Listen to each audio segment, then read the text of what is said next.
Go ahead and get started. Welcome. It's good to see everybody again. And on behalf of Governor DeWine, we certainly appreciate your willingness to give your time, your energy, your expertise to this important issue. A little bit of recap from last meeting. We had a great conversation. It was good debate back and forth. It chewed up a little more time than I had originally put into the agenda, which is good. We prefer it that way. I like the robust discussion of these issues. To that end, Dan Swords was supposed to give a presentation. We bumped him off last time. I initially told him that we're going to move him to this week, but we filled the agenda with some other things, leaving time for discussion at the end. So we have about 40 minutes set at the end of this session just for discussion. So if we can, what I'd like to do is we'll go into the presentations. If there's questions about the presentations, we'll ask those questions about the presentations. But with respect to the dialogue and discussion, if we can hold that to that last 40 minutes so we don't digress down and kind of knock the schedule off, we'll be good to go. The other thing, too, is in that last 40 minutes, we reached out and we asked some of y'all to come with some anecdotes about some of these incidents in parks. So one of the things that we've talked about, the nuances of emergency response into our state parks. What I really kind of want to do in that last 40 minutes, in addition to the substantive discussion, is to have some examples, some actually real world examples of what these emergencies look like, some of the difficulties in responding to these emergencies, and then again some of the routine or typical emergencies that y'all have to respond to into our state parks, so we can have a better understanding of what the issue is. What I'm going to do in these first few minutes that I have here before we kick it over to the first presentation is I want to go through the goals of this working group again. We've had a couple sessions. The very first thing we started with was laying out 8 goals with respect to what we wanted to accomplish. I just want to rename those again, kind of making sure that we're on track, that we're going the right way with our presentations. I asked all of you at that first meeting if you had any other goals that you'd like to see us add to this list. We certainly could do that. And then at the end of this meeting, that's where we'll discuss kind of these goals, whether or not you think we are aligned with the goals with respect to the presentations we've had, and anything else you'd like to see. So again, let's go over them. The first goal that we had was to understand the scope of the problem. Is this a statewide problem? Is it a regional problem? Or is it limited to certain parks? The second goal was to understand the impact of the problem on the actual safety and well-being of people in the parks. So is this such a problem that when I say this, our ability to respond to emergencies in a park, is it such a problem that it actually puts the safety and well-being of Ohioans at risk? The third goal is to understand our current capabilities with respect to emergency response in state parks. What's our training, what's our expertise, what resources do we have, and what state-wide reach do we have with those resources? Our fourth goal is to understand the current funding sources for emergency responses into state parks, who's actually responsible, or who bears the brunt of those costs. Is it the township, is it the county, is it municipalities, is it the state? The fifth goal is to understand the tax revenue created by state parks for the regions in which the parks are located. Sixth goal is to look at best practices across the nation for funding and providing emergency resources in state parks, to include use of technology to respond to emergency. The seventh goal is to study emergency communications within our state parks and understand the weaknesses with communication systems and radio interoperability. And then the eighth goal was to look at training opportunities within state parks. So those are the goals that we set out, and we'll talk a little bit about that at the end with whether or not our presentations are aligned with achieving those goals. Our first presentation that we're going to have today the first two presentations really are centered around use of technology in responding to emergencies. And what I've found, and Chief and Sheriff and Colonel, I think you'll back me up in this. What I've found in this day and age is all agencies are having problems with personnel and personnel resources, law enforcement agencies, first responder agencies. Now it's getting a little better in the recruiting space, but what that has forced us to do in the past 5 or so years is to look to technology and how we can leverage technology to more efficiently respond to emergencies and more effectively respond to emergencies, especially given the fact that a lot of departments and agencies are down in people. One of the areas of proliferation of that technology in public safety and law enforcement is in the use of drones. So the Drone as a First Responder program, as we kind of talk about resource shortages and the inability in some of these situations to easily get to people in parks, the idea of drone usage and doing a presentation on drones as a first responder really kind of came to the forefront. And Chief was able to leverage some of his connections and resources. And we have Josh Brandon with us here from Flock Safety. And Flock does a lot of different things, but I asked Josh to come and kind of talk about the drone space. So Josh, we're going to turn it over to you. Yes, sir. Thank you so much. You want me up here? You can move however you want. Actually, you know what? From my tech team, podium. Yeah, podium because of the mic. Yep, sorry. And then from our tech team, you got a presentation, right? Yes, can we pull that up?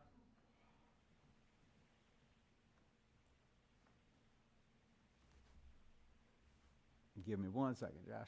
No problem.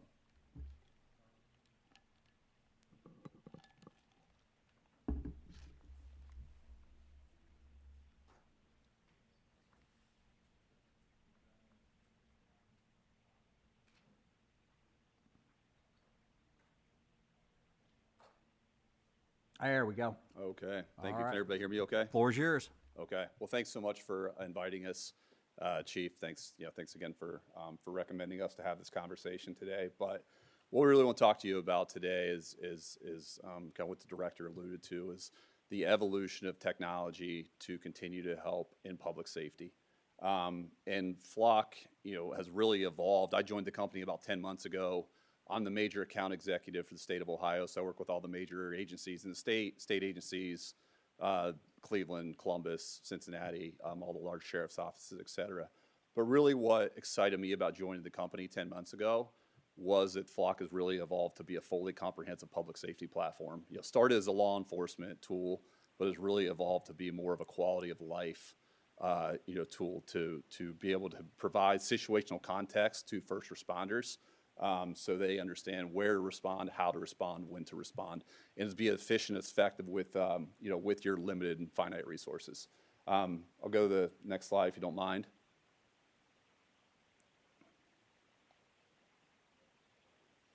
Is there a clicker here? Okay. All right, perfect. So I introduced myself. I have a couple of my colleagues as well that are on the meeting here. So James, I'll turn it over to you. Introduce yourself quickly.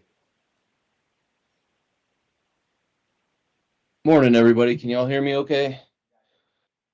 I don't know if you can see me or not. I can't see what's going on over there, but that's okay. Yeah, my name's James Dinges. I've been with Flock for a few months now. I am a drone specialist here, and prior to joining Flock, I was a police officer in Colorado at the Castle Rock Police Department for the last 13 years. I was very fortunate there to do a number of different things. One of the biggest things that I did there was implement our Drone as First Responder program through Flock, which opened some doors to allow me to be here to talk to folks like y'all. So I'm excited to be here, very excited about the space and the direction that we're moving with DFR, not only as a company, but as a space overall. It's really, truly at the forefront of technology and in public safety, and excited to be able to talk about this stuff with y'all. Okay. And Bob Koenig, were you able to join? I know he was in transit. Yeah, no, I'm here. Bob Koenig, Vice President of Business Development. been here for 2 years, and work with state agencies helping them adopt our technology. Thank you. Okay, so I've had the opportunity to kind of view some of the conversations you've had, in the working group in the first couple of sessions. And it seems like where we feel like we can support you all is you're looking to be as efficient, effective with how you deploy resources to the parks. Obviously, want to reduce response times to calls in the parks, and then ensure that you have an adequate, sufficient, specific response when you are responding to calls for service. And that's really where we think this, DFR technology can really help, support you in all of those areas. But I guess for the group, is there anything anyone would add to kind of those priorities? Director? I think we're good. The parks are somewhat unique because you may have an emergency in an area where you can't get vehicles to quickly. So as we look at options for at least gathering situational awareness of what's going on in that incident, drones just keep popping up. Yep, absolutely. Okay, great. And is anybody using drones with their respective agencies today? You might have like what I call the trunk drones. You bring on out to a scene and you pull them out of the trunk and you fly them from a remote controller. Is anybody doing any of that today? Or does anybody have a DFR program? Okay.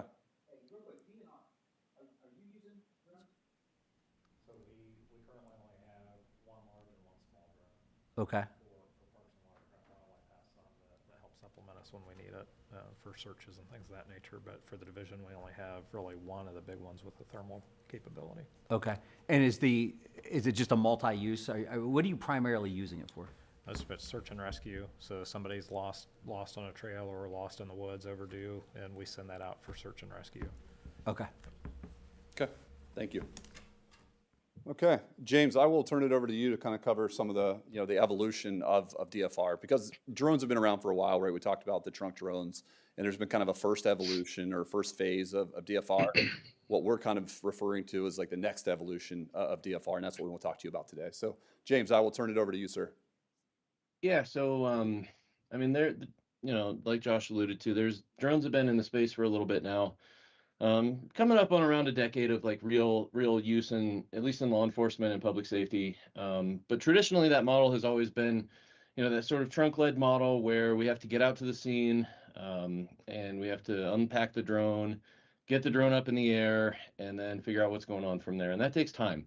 Unfortunately, in this line of work, time is not something that we have a luxury to play with very often. I mean, a lot of times in my career, I would get called out to, as one of our drone pilots, I would get called out to a scene, and it may be late at night, and they call me, and I have to get dressed, and I have to put the drone in my truck, and I have to drive out to the scene. That can take 20, 30 minutes, and we know that in an emergency situation, that is a lifetime. And so really, like, we've evolved to the point where drone needs to be a first responder. The drone can beat you there. It can beat officers there, rangers, EMS, fire, whoever it is. In some cases, especially in some remote areas like we're talking about, like 10, 20, 30 minutes before anybody can even get there, which gives us an opportunity to really be able to make a plan and strategize and come in safer and more effective. So, why does this matter? There's 4 things up here on the screen that we've sort of identified as being the most important. Arriving on scene first, clearing calls for service, which is really an undervalued one, I think, that we don't think about a lot, but it's really huge. I'll talk to that here in a second. Reducing response times, locating people. I mean, especially when we're talking about a park situation, you have a large area to cover with limited resources. Fun fact about me, actually, prior to my first, like, quote unquote real law enforcement job, I was a seasonal park ranger at one of our state parks in Colorado. So, like, I had a tiny little badge and a can of pepper spray, and they sent me out there with a ticket book, and I was supposed to go help people. That was an impossibly difficult job. So I really have a lot of respect for what happens in the parks, because one person is covering, hundreds of square miles potentially. That's a lot of work to do, and that's very difficult. So locating people in this case is huge. We're talking about search and rescue, things like that. The drone can do so much of that heavy lifting for you to be able to make that happen. And then also clearing things. You may not have the resources to be able to send someone to every single thing that comes out. Or it may take too long to get there to be able to handle it. The drone can do a lot of that. And so I have a slide later on, I believe, that will talk about that. But I used to clear calls in my jurisdiction from the air all the time that didn't necessarily need a police officer to respond or an EMS to respond or something. And you can handle a lot of that with the drone, and it saves a lot of time and a lot of effort. So, early on when DFR was first ever invented, it was actually invented out in Chula Vista by a man named Fritz Reber, who now works here at Flock. But his idea was he just basically put cops on a roof, and then started launching drones to be able to go handle these calls and to be able to get that situational awareness. That's very manpower intensive. Obviously, you need to have a pilot standing on a roof, watching the drone and bringing the drone down, changing the battery, putting it back up, and doing all those things. The technology has now gotten to a place where we're in an intersection of government regulation through the FAA, technology that's caught up to be able to do this effectively, and cost that's driven down to the point where this is affordable for agencies to be able to manage. So that's where we're at now, where we can operate fully automated, AI driven, machine learning driven, autonomous drones from anywhere in the world. If you have an internet connection, you can launch this drone from a dock and you can fly it to calls for service or emergencies, or really any use case that you can think of which there's hundreds and maybe thousands of use cases that we're coming up with that we've been able to do this. And it's all because of that intersection of technology, cost, and regulation that we've finally gotten to. So that's really where we are today. And so we've built an entire ethos around DFR. I had mentioned Fritz. This is Fritz's quote right here. And we've built everything that we do at Flock around this. And that is get there fast, and see stuff. If I can't get there because my drone doesn't have enough range or enough battery life to be able to handle what I need to get to go do, then I have a very expensive drone in a very expensive dock on a rooftop doing me no good.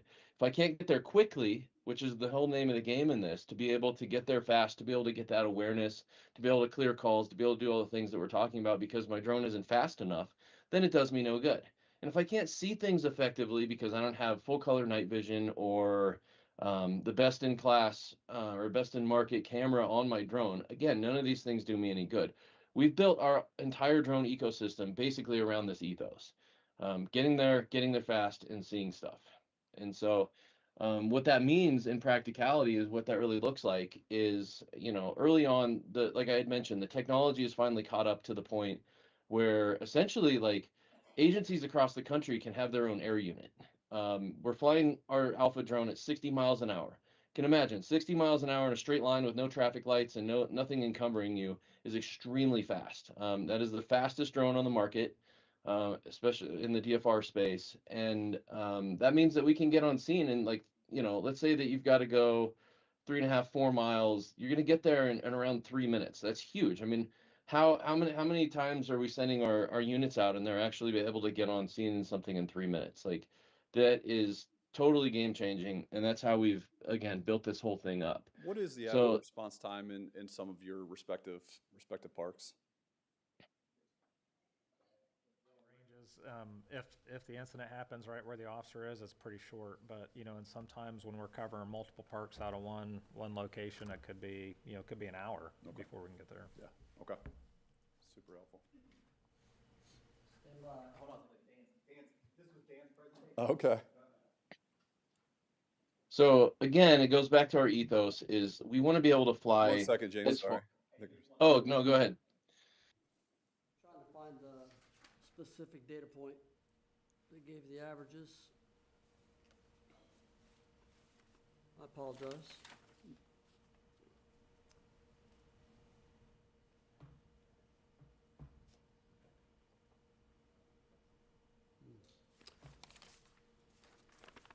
This is the PowerPoint that I was gonna give on the runs in parks. It doesn't have the average response time. I'll get that for you. Okay. We can table it. Yeah. Sorry, James. Go ahead.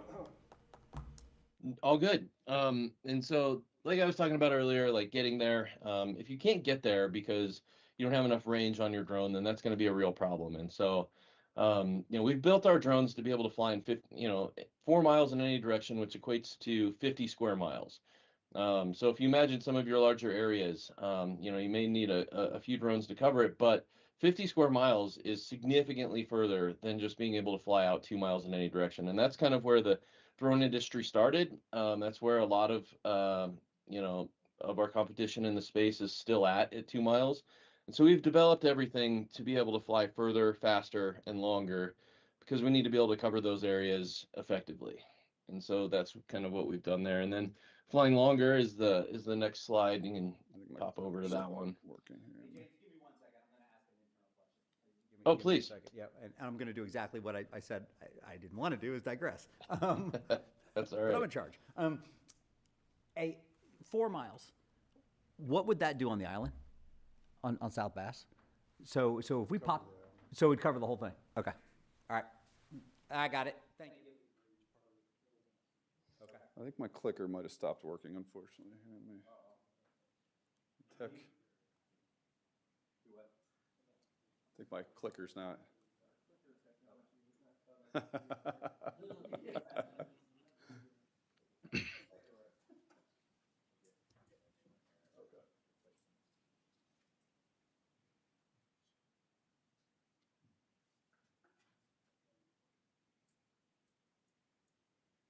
James, in the interest of time, do you want to talk to the next section?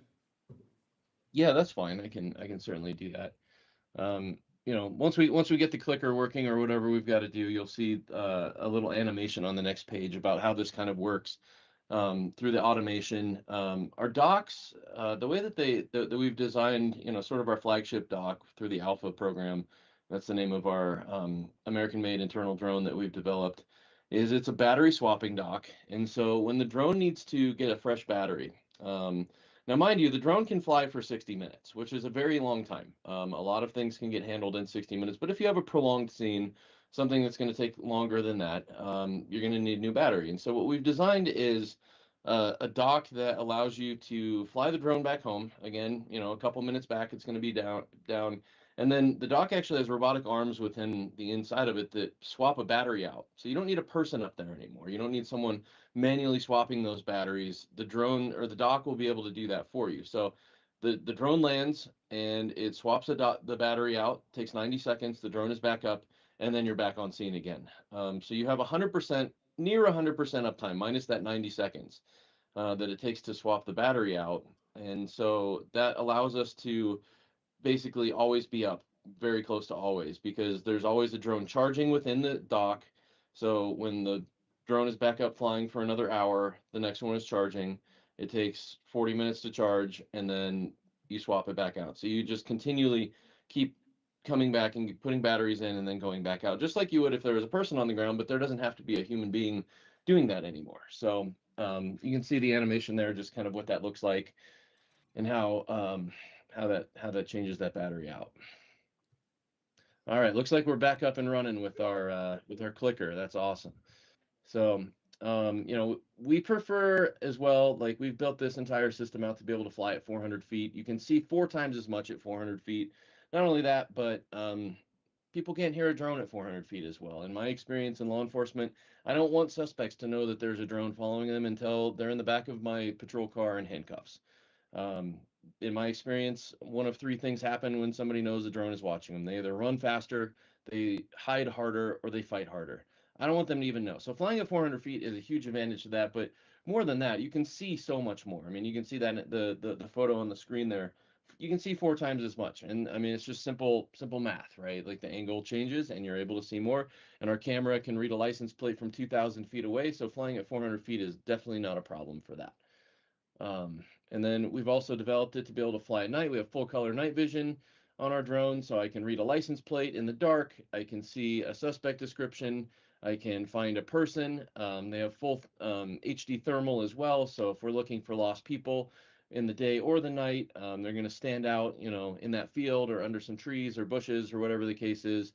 And that outcome is potentially life-saving, because without that technology to be able to be there, you're out there looking for them for a long time, or you're waiting for a drone to get on scene, and that could take a really long time. So we also integrate everything. You can head to the next one. So everything is integrated within our Flock ecosystem. We integrate with CAD systems. We want to make this as seamless and as easy as possible for the user. So we make sure that we integrate all of our technology as well.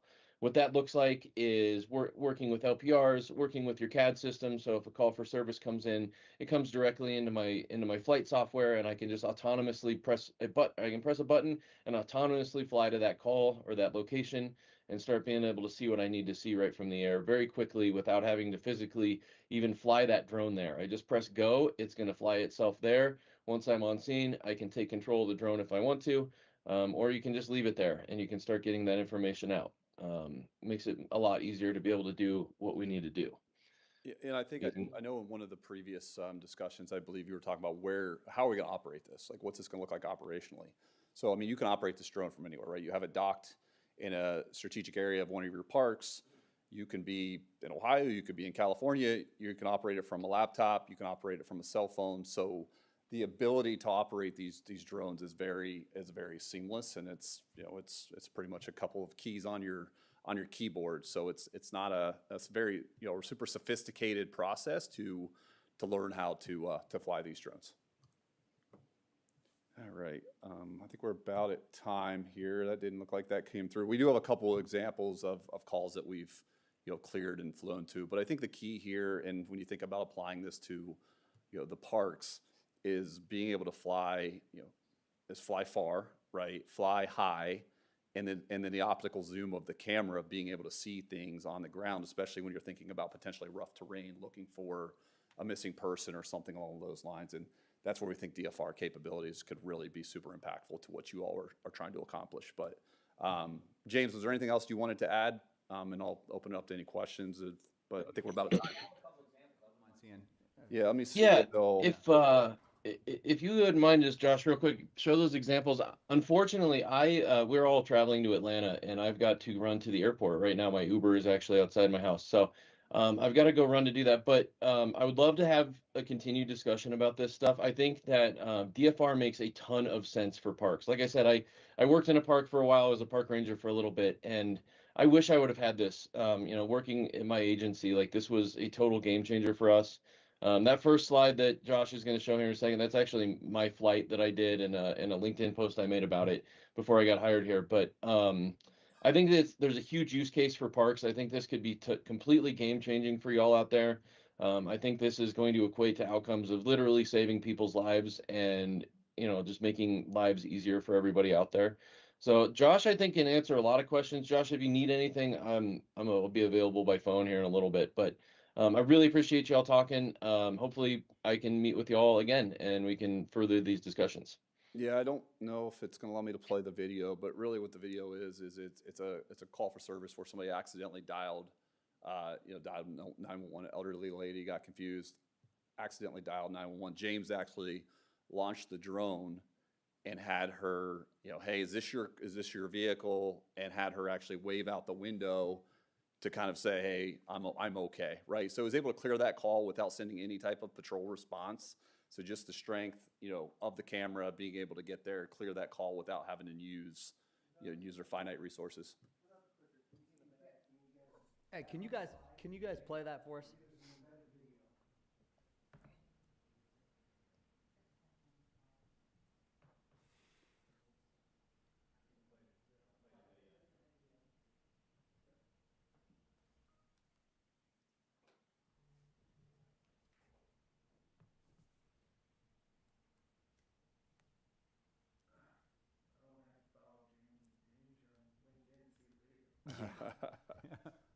All right, here we go.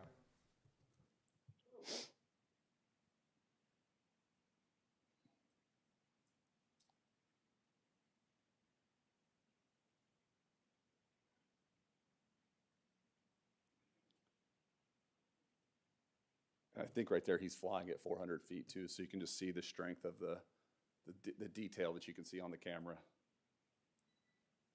I saw in the notes where that call that typically ties somebody up for about 15 minutes. What, Right. 93 seconds? Exactly. Yeah. Exactly. Cleared the call, returned, was able to make himself available to fly to other calls. And then there's one other video just shows getting on scene of a structure fire, and ultimately actually being able to go from a structure fire to a vehicle fire in the same flight. I don't know if you can play this as well.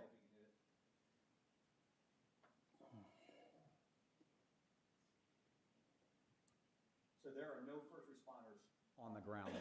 Not here, right? The key with drone first responder, right, is you want the drone on scene first, right? It's not gonna typically resolve the incident for you, but it's gonna provide all that situational context So to I- the responding officers. I had a question.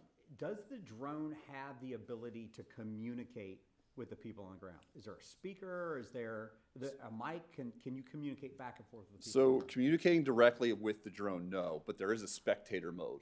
So the operator can say, I want, these 6 people are responding to this, they need to be able to see what's happening. So they can actually send them a secure link and they can log in to see, as they're responding to the call, they can see what the drone's seeing. Okay. So as they're arriving, they know, hey, the fire's here, there's a person hanging out the window, or, hey, we need to look at this location of the park because, the drone is telling us this is where they're at. So they don't directly communicate, but they are able to communicate on the actual Aerodome app itself, which is relatively the same thing. Right.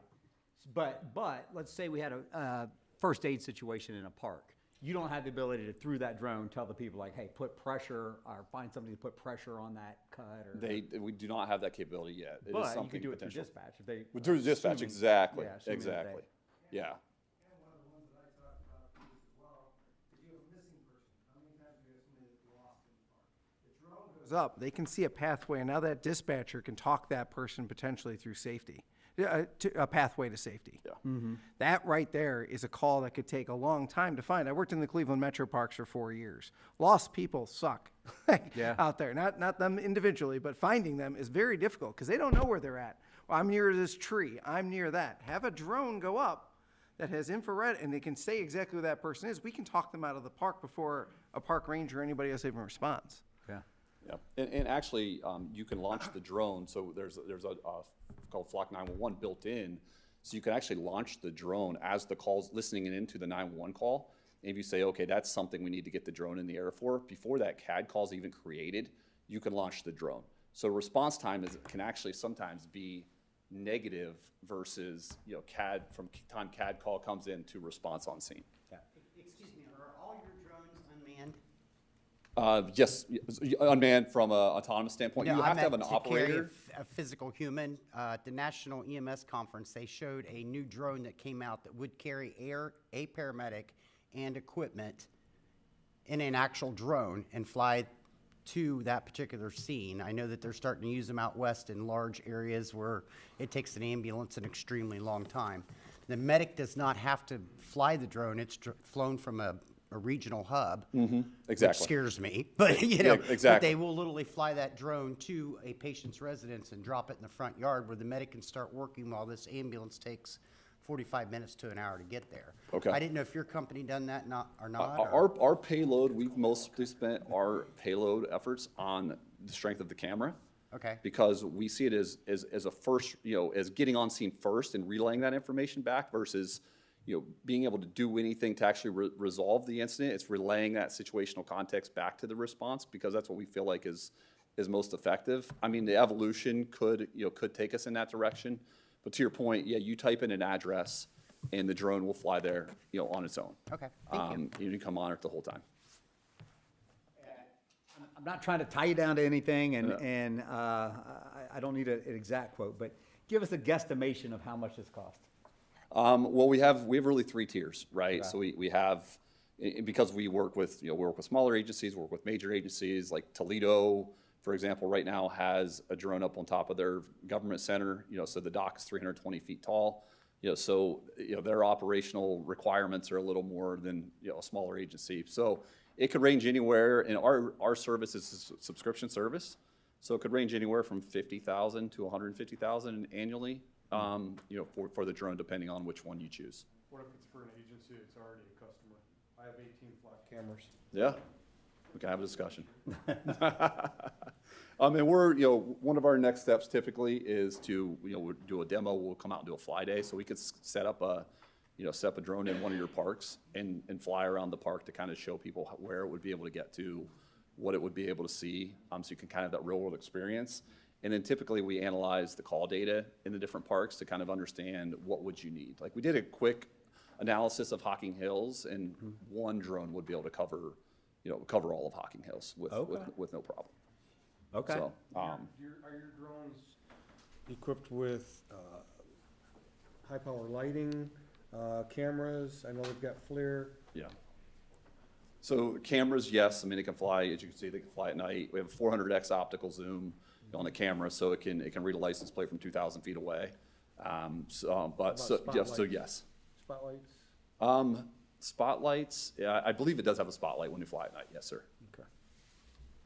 Hey, Dan, do you have that number for us? Yeah, the time period we looked at is about 8 to 17 minutes from dispatch to arrival on scene. Okay. Okay.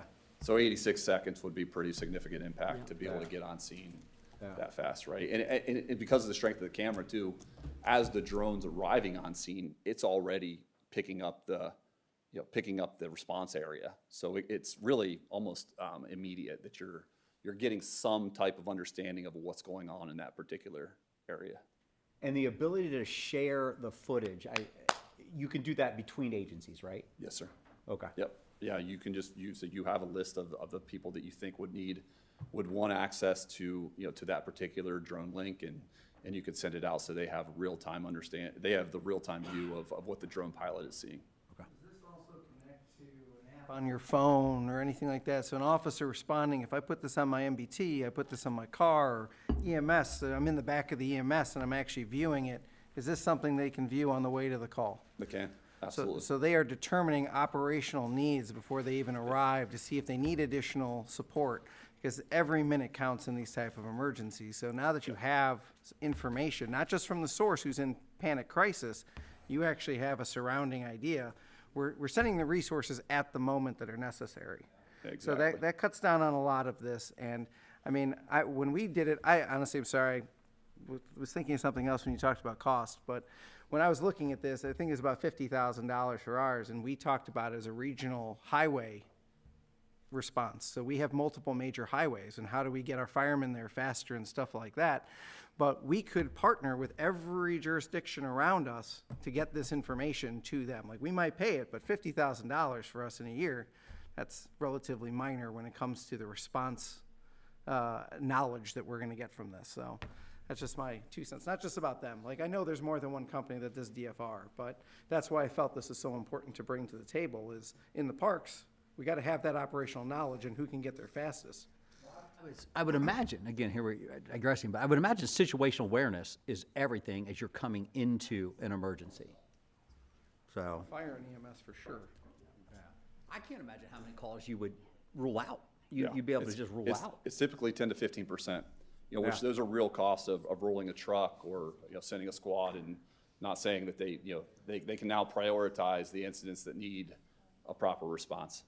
Or to reactivate the ATV. I mean, like, let's look at fire and EMS. Like, how many times do we get to a call and we're like, crap, I now need this. And now we have to wait to go get it. If you knew that on the way and you already are staging it, you are making everything faster. Now you're clearing that faster. And now the burden is not so much on the local municipalities. You may say, 10 to 15% of calls you didn't roll on, you may save the cost of paying for it. It may pay for itself, yeah. So, Melinda? There needs to be an operator where the drones are located? No, No. no, ma'am, no. Yeah, So- they can be as remote, like we fly drones a lot of times. We do test flights, we'll fly them from our hubs in Arizona or Atlanta, and we can do that right from here, with a laptop. Meaning, Sheriff, if it was on top of Cook Castle, right, that would include all the Bass Islands within an 8-mile diameter circle. So it would be one drone could cover the Bass Islands themselves. Yeah, I'm not 100% sure of the distances, Yeah. if it would hit every island, all 3 of those islands, but I would think it would cover south and middle, Yeah. at least. You have to have a pilot on duty at all times, though, right? You would, but you could do it, you could do it from your house, right? So James has referred to that, Wow. where he got calls from, Yeah. he was the DFR pilot for his agency. He got woken up in the middle of the night, pulled up his laptop, and was able to fly the drone, right there. So you don't have to be at a command center, or anything like that, right? You can fly it. I asked that question because there is a small OSU-owned island that's closer to the center of the Bass Islands. But your dispatcher can be the pilot. Yeah. Absolutely. Yeah. Firemen, so Yep. when we discuss this, we would have our dispatch trained, we'd have a fireman, more than one fireman that could potentially launch it themselves while they're viewing it, or a supervisor in the PD. You could have multiple drone pilots Absolutely. with minimal training. It's not the same training as the drones that are in our trunks. That's a whole different level of training. This training is like a certificate, basically. Yeah, many agencies will already know that they have a lot of drone hobbyists that they can train very quickly to be, to be able to fly these. My second question is, does the Coast Guard currently use this for search and rescue? That is a great question. I assume they probably use some type of capability. I'm not specific that they partner with us as of right now. Yes, sir. In regards to small aircraft and small airports and interfering with such, could you explain anything to do with that? So we obviously follow FAA regulations. So if there's zero grid squares in certain areas where you can't fly around a hospital or around an airport, right? Fritz is the godfather of DFR, so he works with the FAA to help either potentially get those raised or fly around them. But we do have aircraft detection technology built into the drone as well, and they fly off a radar above 200 feet. So it's able to see every other aircraft in the space. But if there's an aircraft approaching, that drone it'll land itself to make sure that there's no incidents, because we do fly in highly congested areas. And the reason for that question is, one of the main sources of travel around those islands is aircraft, small aircraft. Gotcha. So we have, South Bass Island has its own airport. They have a landing strip and an airport on Middle Bass Island also. So just being aware of small aircraft with these. Only in the interest of time on this type of topic, may I also just state that we just did a fly day up in Cuyahoga County. So maybe it might behoove us, if we want to set up one additional meeting, to do a fly day where we actually see it in action and we choose a location. It does not have to be a hard location. Like, they called me like, hey, will you fly it off your building today? Yeah. So if we want to fly it out there and actually see it in action and fly, I'm sure Flock will accommodate. Absolutely. Yeah, we could field trip the committee to the working group to either the islands or hockey. I like the islands idea. Let's Hey, go we better spring. extend this out to May. 'Cause I ain't going to the islands in March, February, March. I can tell you that right now. Drinks around the committee, I get it. All right, listen, in the interest of time, I am going to move us on. I think that this is good. I have lots of other discussions, like internally, on what that would look like. Obviously, probably would want the sheriff's office controlling it, but then is there room to put a headquarters, would you fly it in some parks out of Columbus in DNR? So let's shelve those conversations for a little bit in interest of time. Josh, thank you very much. That's a great presentation. So our next presentation is Scott Mlocker from Willoughby, retired from Willoughby up in Lake County. I met Scott at a drone convention that we were at, and we kind of talked about the use of drones in public safety. And they are very advanced up there in kind of policy and procedures for using drones and all kinds of different response. So I asked Scott to join us today to talk really kind of in the trenches about drone teams and how actual agencies are using drones in Ohio to accomplish some of these public safety goals. The other thing I asked him to brush up on just briefly, or brush across just briefly, is I'm telling you, the number one threat in the homeland security space to Ohioans from a terroristic threat is a drone. And we are woefully unprepared in Ohio to deal with a drone attack, from a drone detection point of view, just our general awareness of how drones are used as weapons. And we have lots of big events in our parks that draw thousands of people, and those thousands of people are vulnerable to drones as a weapon. So I asked Scott to talk a little bit about counter drone and drone detection as well. So Scott, I'm gonna turn it over to you. Sorry, we went a little past your time, but hey, you're good. Just take as long as you need, and I'll adjust the schedule accordingly. Oh, hey, we got you. You're muted. you so much for that introduction. Can everybody hear me? Yeah, we're good. Yep. Yes, okay, very good. So thank you. So, as the director was stating, my name is Kamalakar. I'm a retired assistant chief and I went back. I run the drone unit for, Lake County, Ohio. We've had a team up here. We started about 14 or 15, so we're very early adopters. So I'm the chief in charge of the Lake County team. In addition to that, and bigger picture stuff. As I speak to you, and I appreciate you letting me teams in here. As I speak, I am the director of the Northeast Ohio Public Safety and Response Team Group. What that is there are 4 regional groups in the state. I've been trying to, for the last 5 years, coordinate all of the unmanned aircraft assets in the state, working with EMA, and the Ohio Homeland Security in doing so.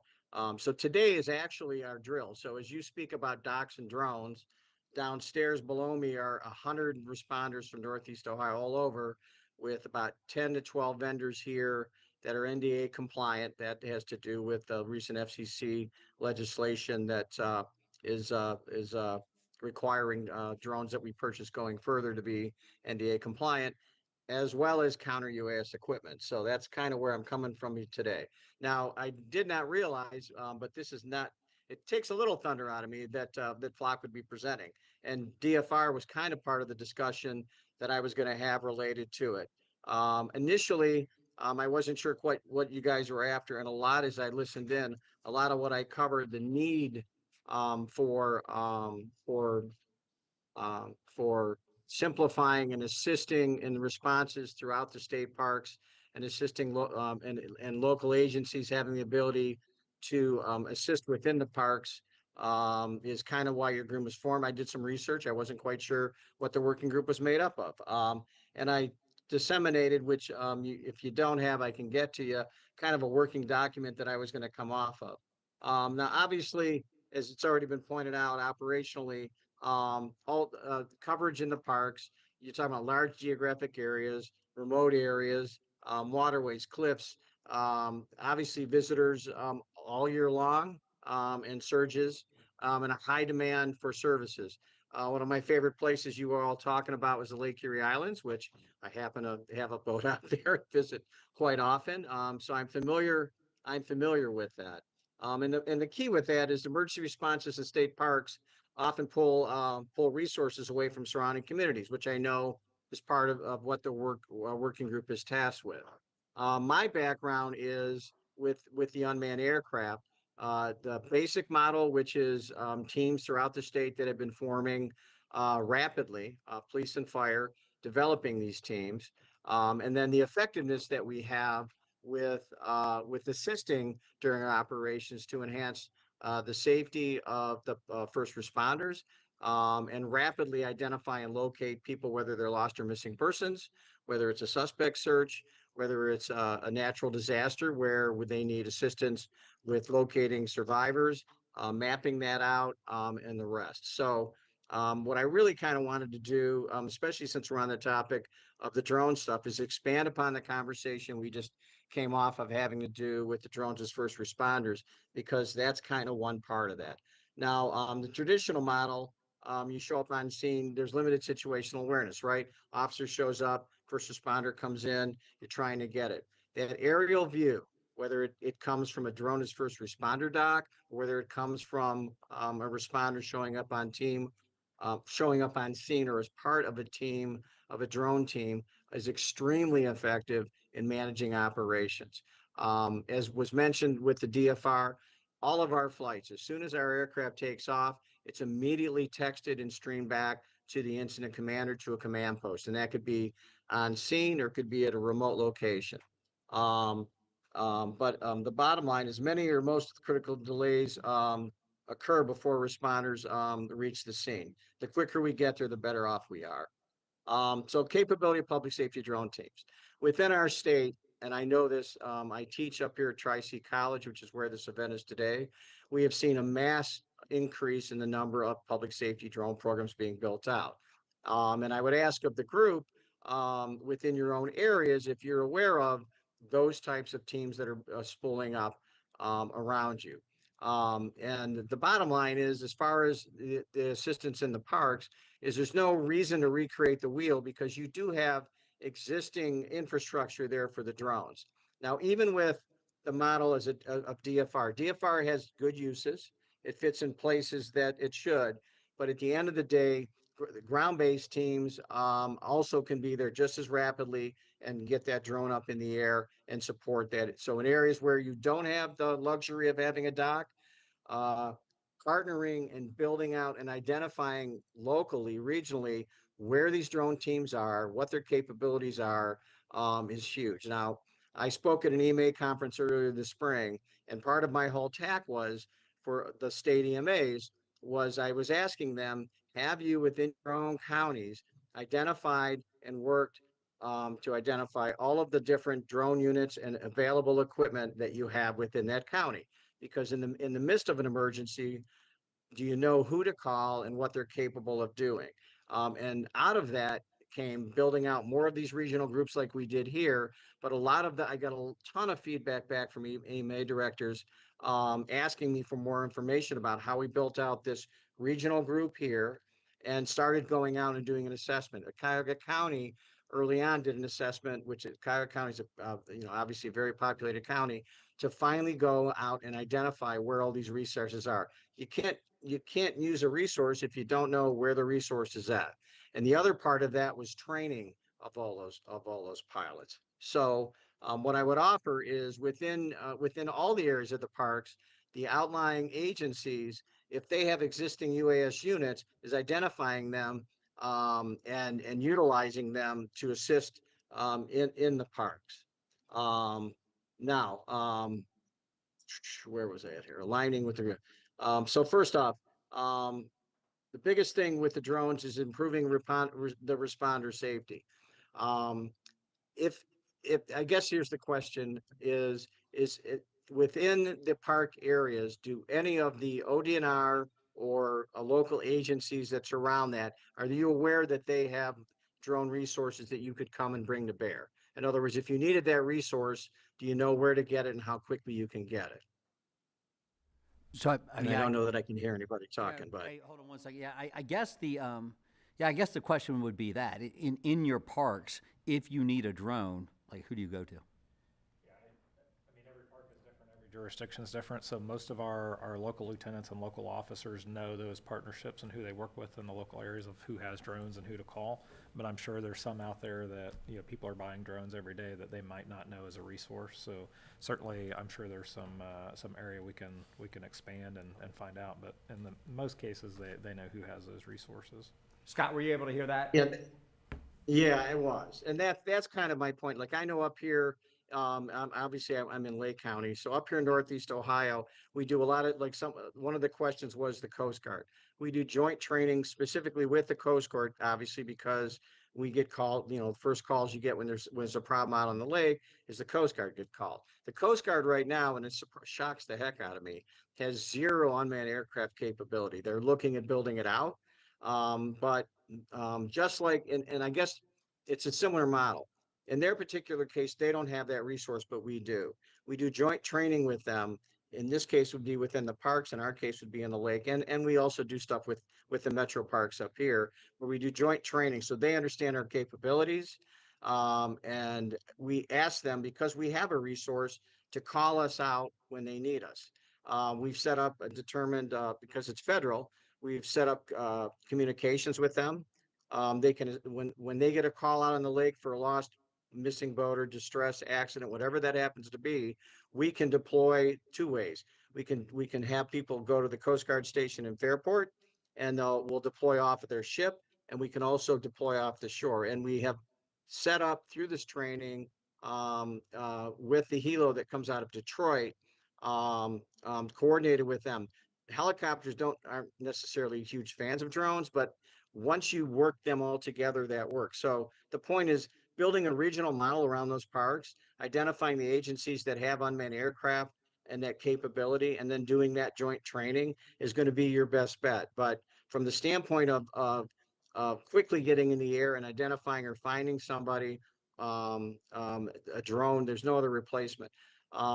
As far as equipment goes, obviously, just like you heard previously, we have thermal cameras to fly at night. We have IR cameras to fly with tactical. We have speakers on the drone so we can communicate back and forth. We have payload kits on the drone so we can deliver med kits, we can deliver radios, we can deliver whatever piece of equipment that we want, with all of our ground-based units. Some of the dock units do have this capability, not as much because docks aren't really compliant when you start putting a lot of other attachments on them. But all of that stuff is available for you, and working together regionally with the teams that are around you, identifying who they are, and then doing joint training with them will make things go much smoother when you get to that point. So the regional model works. There's a couple things I want to mention. At the state level, there is a Ohio UAS working group. That working group's kind of would go hand in hand with what, if you're looking at drones, that's where they're looking at the same thing. They're looking at the use of UAS in the state, what's going on with that. The Ohio State Patrol has drones. Ohio State Patrol has streaming. So what I would recommend is that through the UAS working group, that this group, if that's something you want to portray, they'd be an excellent resource. I sit on with that group. On the idea here is between the regional groups we built out. There's a regional group in Northeast Ohio called NeoPCERT. There's one in your Columbus area out of Franklin County, MA. They have a much cooler name than ours called Talon, run by Carl Roberts. One in Southwest Ohio is the UAS, I think it's 2000, run by Katie Thielmeyer and Woodlawn Fire Department, and one in Northwest Ohio right now. We're trying to build those out even further. The meeting we have up here, I do know that we have ODNR participation with that. So that would kind of be my recommendation for more integration of drones within those parks, is identify the agencies. If ODNR doesn't have internally the capability to build out or issue drones to particular officers, that you already have, you don't need to recreate the wheel. You have trained pilots that can come in and assist you. Speaking on the DFR side, Drones as First Responder is a great program. The state just allocated 2.5 million this month. They're going to be awarding 6 to 8 locations in the state to start up DFR programs to look at those models. And Flock has a great product, and there's a few other players in the market. But I'll talk to you from the operational standpoint, because we just started one up here in Garfield. The docks can be placed in a variety of locations. Typical range on the dock: you have the range of the drone and the regulatory range that we're allowed to fly. Right now, most times the FAA waivers that you're getting will give you about 3 miles.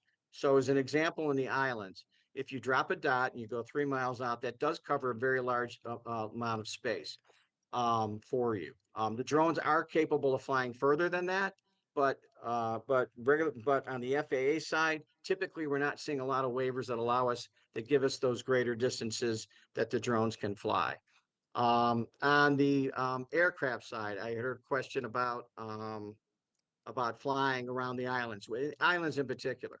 Anytime we launch a drone, the first program that started was Chula Vista, California. Anytime you launch a drone, you need to be aware of the airspace. And normally how it started was we'd have a visual observer on a roof, and they literally would look for aircraft in the area.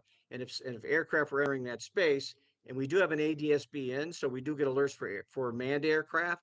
But the problem is helicopters and those types of things generally fall out of that.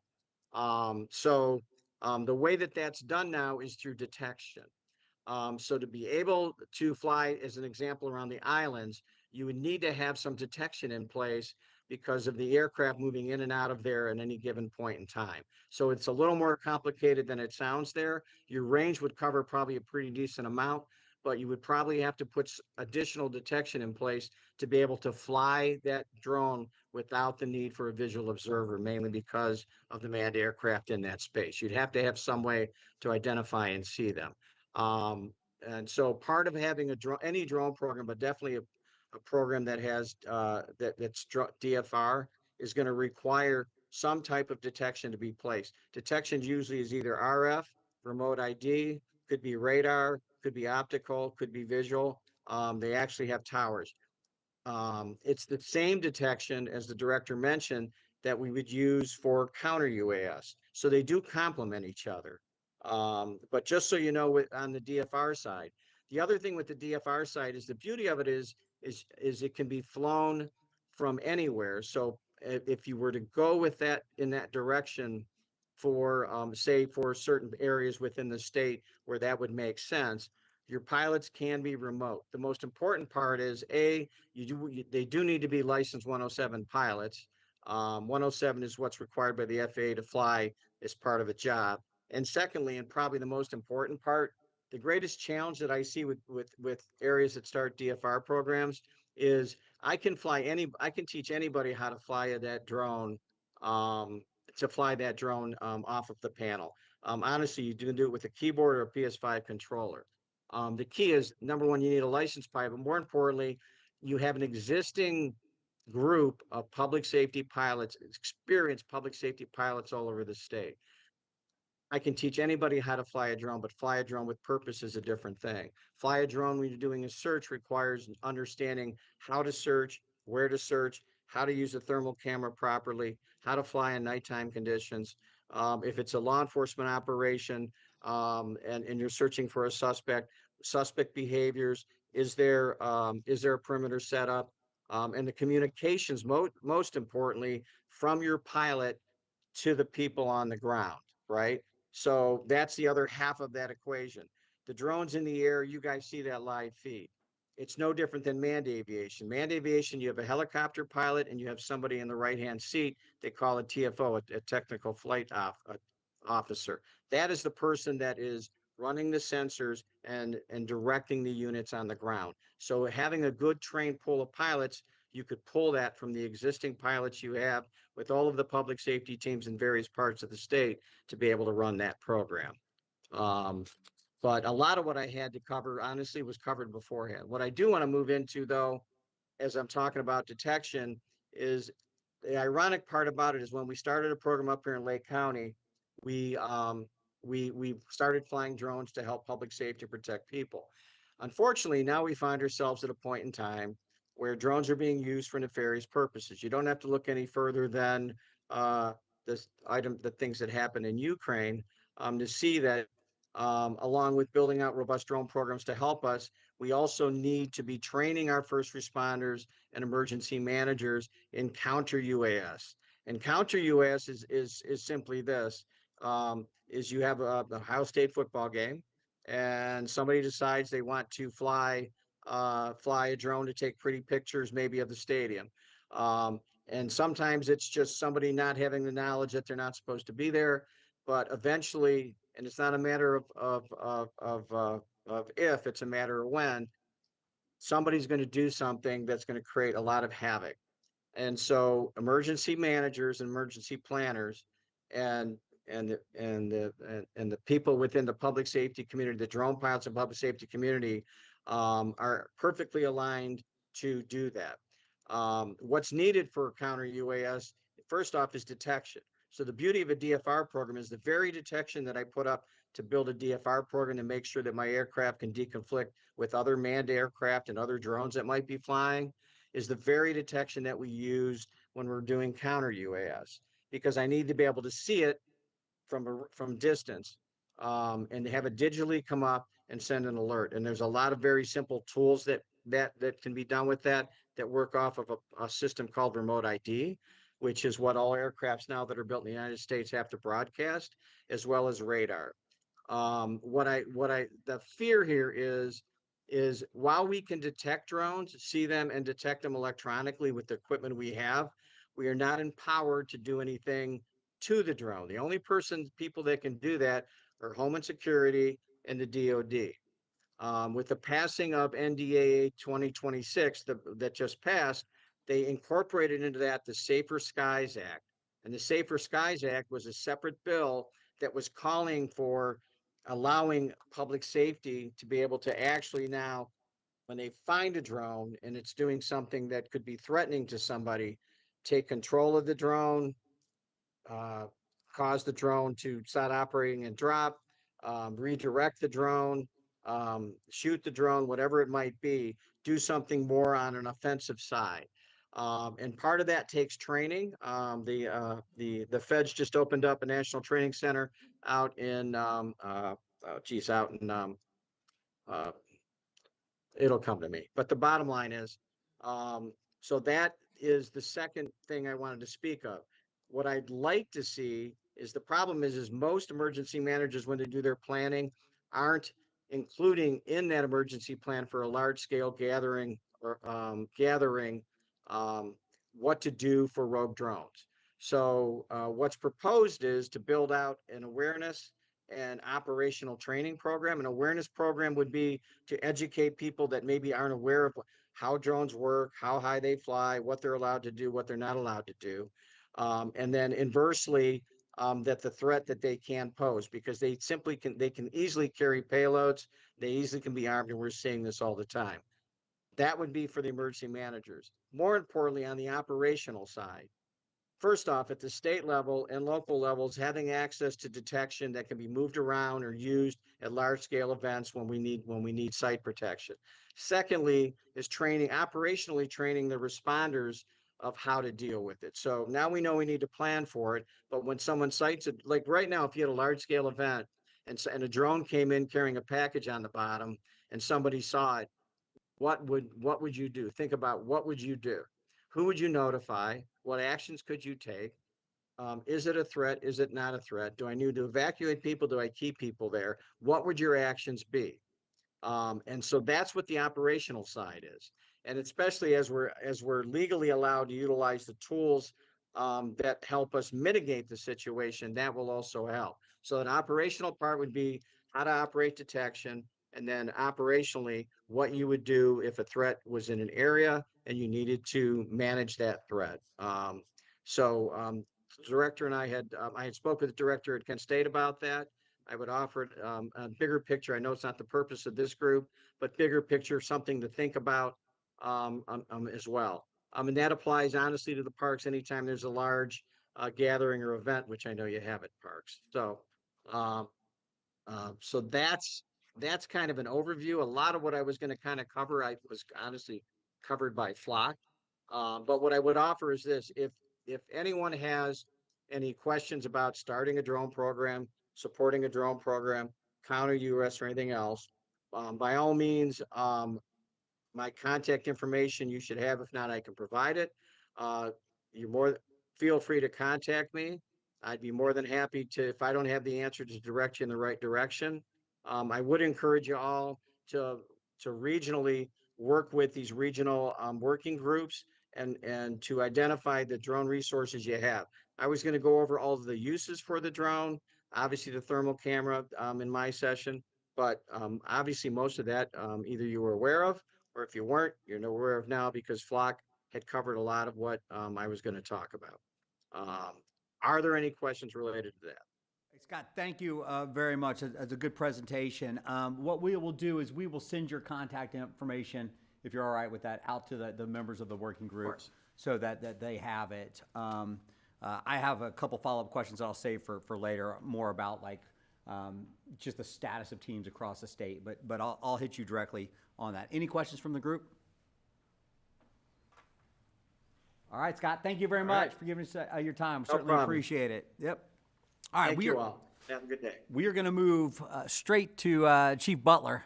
One of the things that we've talked about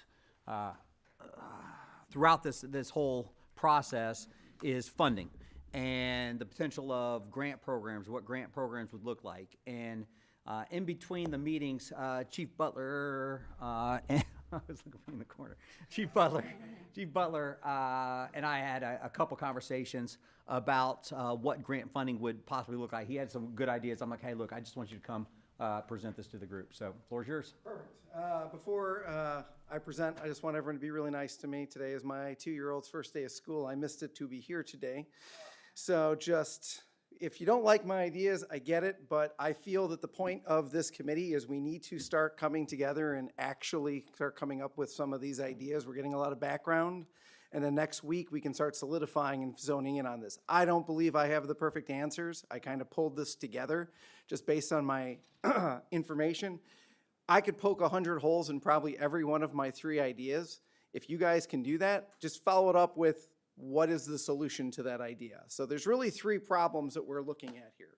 One of which is the local municipalities are staffing, they have to use their own personnel. Sometimes they might not be as knowledgeable as the ODNR officers, and we have to respond, and it's putting a weight on local governments.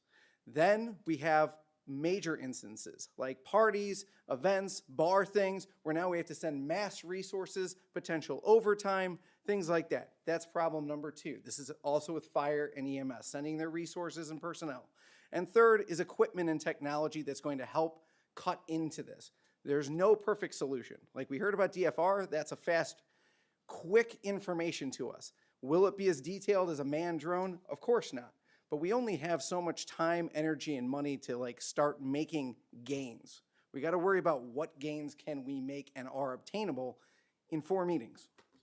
So I looked at a sustainable tiered grant system to bridge the gap between state resources and local capabilities. The first idea that popped into my head is similar to an SRO program. It's called a PRO program.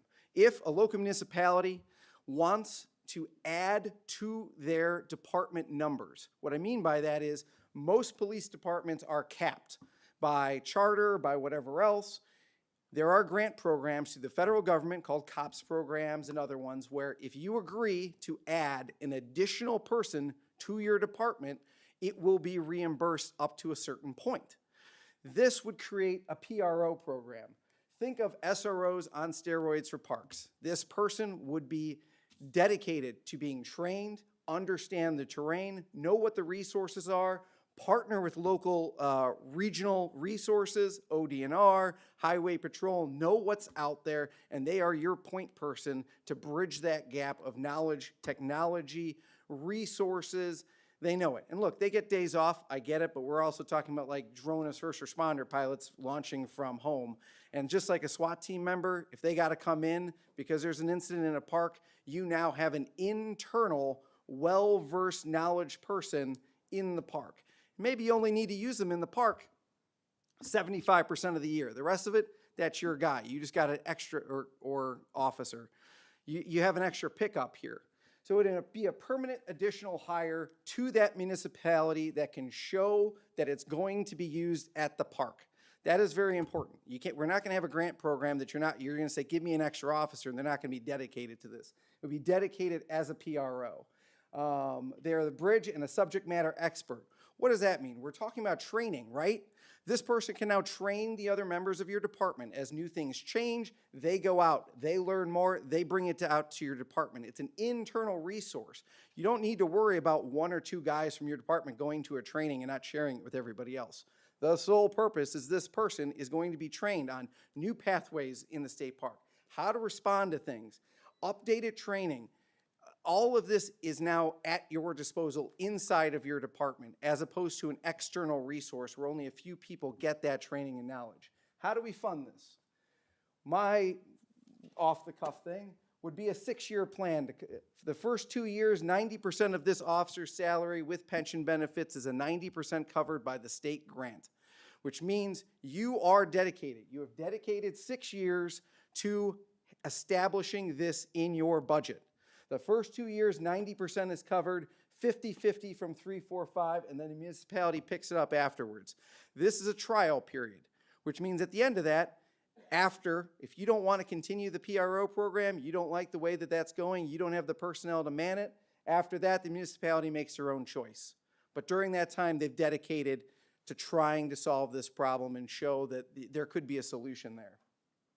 This is very similar to what SROs are staffed in schools. It's either a 50-50 pickup, the school picks up all of it. This shows that it is a waterfall effect. I guarantee you tomorrow, if we came out with a program, a local municipality is not going to be like, we can hire an additional officer tomorrow. You don't have the funding. But can we make some room in there for the first couple years so they can prioritize over time? I believe that is something that can happen. And again, I really want to hit, this must be an expansion of the force. This is not supposed to be, we already have enough officers, we have a guy that could do it, let's do that. This is expanding the force. This shows that this committee and the state is expanding safety operations and concentrating on the parks. If we just reimburse the cities, for their current staffing, we're not doing anything and moving the needle forward. Next, seasonal surge and peak load times. So we have things like, we got those islands. We have parks in general are obviously busier in the summertime. So those are those peak times. High traffic tourism, windows at state parks. So local municipalities are having special duties, overtime details. You got staging for fire and EMS. You could have a mass incident where a fire breaks out and you're using a lot of resources. This is that tier that can be reimbursed. If we have an incident and they can gather all of their information and show the state that X amount of money was utilized to respond to this event during this time, then there could be a level of reimbursement that we could discuss. The advantage to me, I would feel for special duty or anything like that would be hiring either your retired officers and putting them during the high traffic time periods there. So that bolsters you during the summer and you can just dedicate those resources there, but they're not paid at the same rate. These are often part-time officers. You're not worrying about the pension pickups. You're not worrying about some of the peripheral items on this. A lot of them just want to work. They want to be around. It helps, and you have institutional knowledge. So just because I have to retire at 55 or 60 doesn't mean you can't offer a lot to this. So this might pick that up. Same thing with EMS and fire.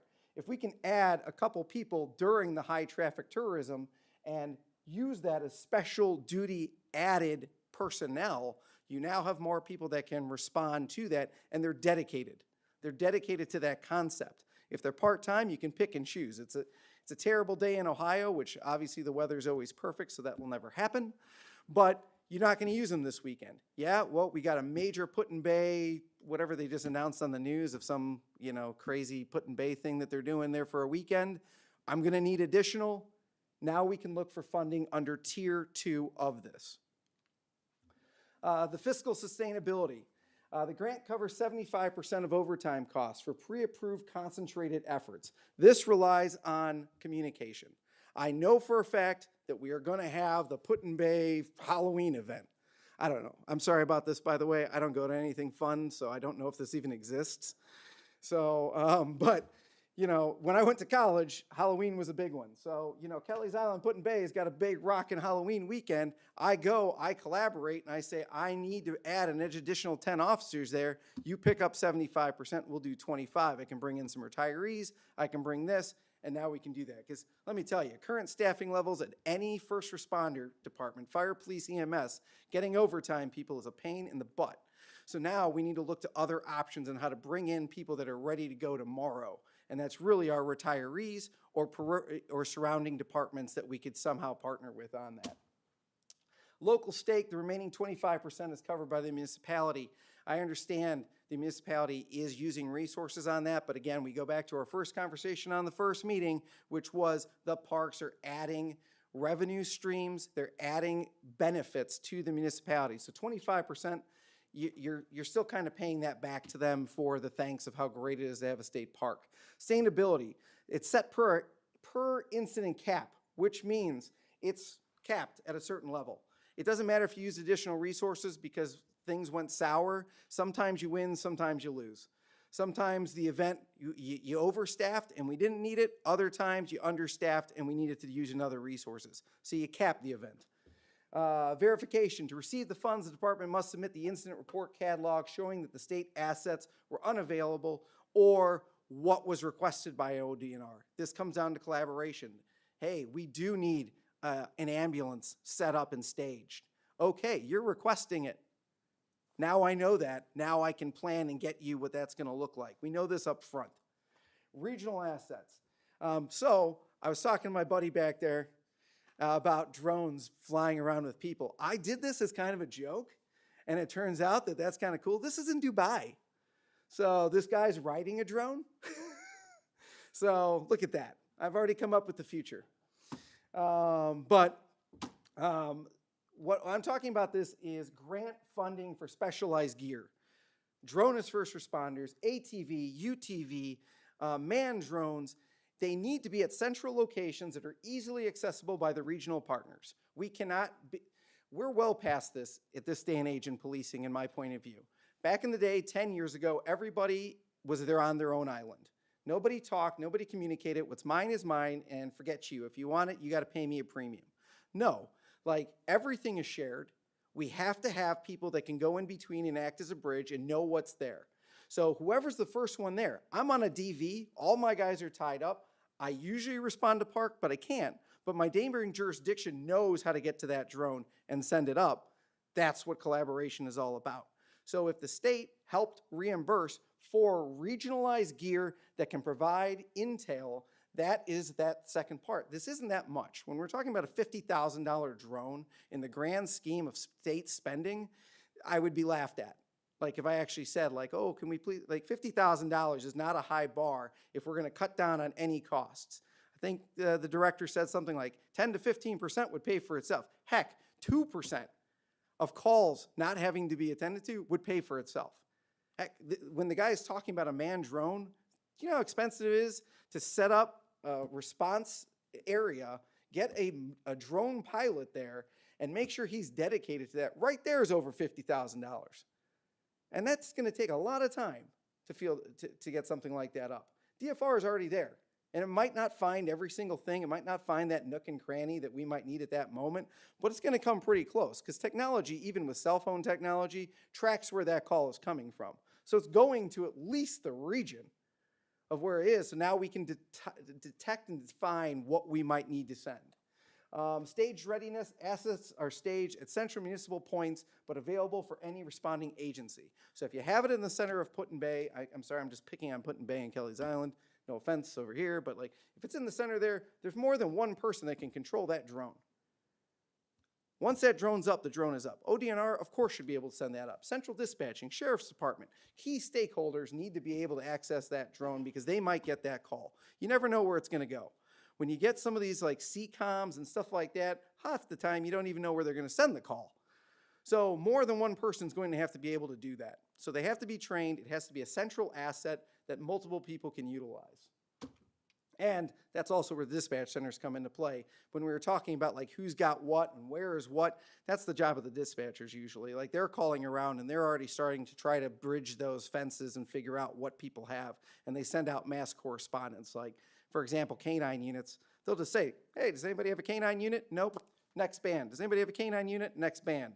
It'd be the same thing with any of this regional technology. What's there? What's available? What's going to make the fastest impact quicker? I'm not Senator and Director. Trust me, I'm not asking for $20 million today. I'm just trying to say that like we need to look at where this is going to go long term. I'm thinking at the end of the day, we need about a 5-year buy-in, and this kind of sucks because we're going to be going through a transition here in like a year. So it's almost like we're going to have to re-explain this potentially on how this is written up. But you got a 2-year pilot, which guarantees that upfront funding to add a PRO or get at least some technology in the parks to show growth and to show that safety is moving the bar forward. Then you can look at a 3-year strategic plan to see if there needs to be extensions and how that's going to work. If we do the PRO program and all of a sudden the state's like, we don't want to fund it, then obviously the local municipalities have to have the capability to be like, we're out. We took our 90% for the first 2. We're not doing 50-50, 3, 4, and 5 because you're not giving us our 50. But in the entire state, I'm thinking it's about $10 million a year. That when I was breaking that down, I was talking about how much an average first responder would make when we're doing a PRO, how many parks would actually be affected by this. This would also include every overtime, specialized detail and minimal regional resources. Like obviously a fire truck ain't gonna be that. Like, sorry, fire trucks, the ladder trucks are like $3 million. But if we're talking about DFRs, if we're talking about ATVs, and we're talking about fast response equipment that can get us there, that's great. And ultimately, training, we keep talking about training, and I know that because the director is amazing with training. Like, he trains in our ways all the time, but we can't necessarily be responsible for every single person and be like, you got to train. that's common knowledge. You got to do it. You got to be regional. These PROs, they should be your bridge to at least train you internally and be the gap to a regional training, because we can't send everybody to a regional training. Not everyone's going to be there. So we got to find someone that's going to be that, and it cannot rely on the head of the agencies to make everybody train all the time. It's going to fall off after a year. Everyone's going to look real pretty for a year, and no one's going to do it ever again. So with that, that's all I got. I wanted to go fast, and yeah, I just threw that together because I feel we got to start moving the bar. Questions? Let me open it up. I have obviously some questions. Don't boo me. Don't boo me, my son. No. These are good. So I like the three-tier approach. Question number one is who do you see administering this? Would this be DNR? Let's say magically the money does come into the budget. Sure. Does it go to OCJS? Or does it go to DNR? It has to go to OCGS so it can be distributed and actually be applied for. Okay. So like this is an application-based system like any of the grants. Like ODNR having complete control over where the grant funds are. They're a partner in it. Like they're ones that you have to collaborate with, especially when you're talking about the two-tiered responses and what they're asking for. But they're a stakeholder in this. Yeah. So we don't want the regional, we don't want a municipality to be like, we really need the money, and ODNR to counter it. What we need is an objective outsider to look at this and be like, what are you using it for, and allow the municipalities to speak for themselves on this, and ODNR to give their experience and their knowledge on the outside of it. Heck, maybe their local contact at ODNR might write them a letter of recommendation to help them because they recognize the need for that in that area.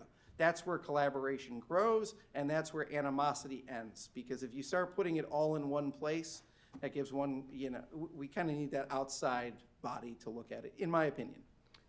With respect to the three different tiers, could you see a situation where, let's just pretend for a second, it was the $20 million that went into the biennium. Could you see where all three tiers would be available for application out of that $20 million? Yes. Is that what you, So 10 million. It's 10 million. Yeah, 10 million per year. Yeah. Yeah, 20 in the biennium. Yep. Yes, and that's a start. I mean, you got to start somewhere. Yep. And I honestly think, in a lot of ways, this is going to be high because a lot of places, whenever grants start, nobody necessarily knows how to apply for them or get to them, and a lot of OCJS and a lot of your people are really good to go into county meetings and explaining it and trying to walk people through it. And then even of that, maybe 10% of the people in the room are either listening or trying to take the next steps that they need to do to get the grant.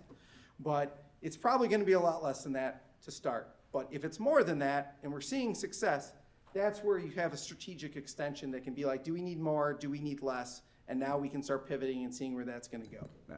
So for an example, and again, I'm just throwing this out there, Sheriff Voracek, he's comfortable with his funding and the way he provides law enforcement for the island, but he would like to do a DFR program. So he applies for the DFR. It's what, and that's the same thing. Like, I know I'm talking on behalf of the Ohio Association of Chiefs of Police, and I hope that the fire and EMS people in this room know that I recognize them and I understand the great work that they do. Tier 2 is almost basically focused on them and their surges and their need of manpower and their response.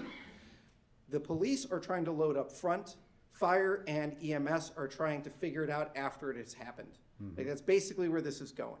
So we have two programs here that are proactive, which is Tier 1 and Tier 3, and Tier 2 is almost a reactive program, where if fire and EMS bled and they needed all these additional things, then we can go back and we can try to start recouping some of these costs. At the end of the day, I don't think this is going to make or break any of our responses. I will just say casually, and I understand this is on YouTube, whatever else, everybody in this room understands safety is the most important thing. We're trying to do what's right and what's fair, but if there's an emergency, everyone in this room is stepping up and making sure it's done. But how is the best way to help improve safety, improve response? And one of these things has to go, but I believe in that 10 million or even a little bit less, all three of these programs could be covered, especially if you cap it.